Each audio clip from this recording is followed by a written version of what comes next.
ਵਾੜਾ ਜ਼ਿਲ੍ਹਾ ਬਿਲਕੁਲ ਕਰਨਾਟਕਾ ਹੈ ਜੀ। ਇੱਥੋਂ ਦੇ ਦੌਰੇ 'ਚ ਵਾੜੇ ਰਿਹਾ ਕਰਦੇ ਸਨ। ਭਾਵ ਜੋ ਰਾਜੇ ਰਹਿੰਦੇ ਸਨ, ਰਾਜਾ ਰੁਸਤਮ ਰਾਓ ਤੇ ਰਾਜਾ ਬਾਲ ਰਾਓ। ਉਸ ਸਮੇਂ ਰਾਜ ਦੇ ਹੀ ਮਹਿਲ ਹੋਇਆ ਕਰਦਾ ਸੀ ਕਿਲਾ ਸੀ।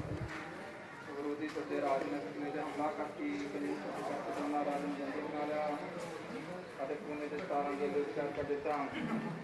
ਉਹਦੇ ਵਿੱਚ ਗੁਰਬਾਣੀ ਸਿੰਘ ਜਿਹੜਾ ਇੱਕ ਸਿੱਖ ਪਹਿਰੇਦਾਰ ਦੀ ਡਿਊਟੀ ਕਰਦਾ ਸੀ, ਜੋ ਅੰਮ੍ਰਿਤ ਲੋੜਦਾ ਇਸ਼ਨਾਨ ਕਰਦੇ ਤੇ ਗੁਰਬਾਣੀ ਸਿੰਘ ਯਾਦ ਕਰਦਾ। ਸਤਿਗੁਰ ਸਿੱਖ ਬੰਧਨ ਕਰਦਾ, ਗੁਰ ਕਾ ਸਿੱਖ ਵਿਕਾਰ ਤਿਹਾਰਦਾ।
थले चलिए, थले ना।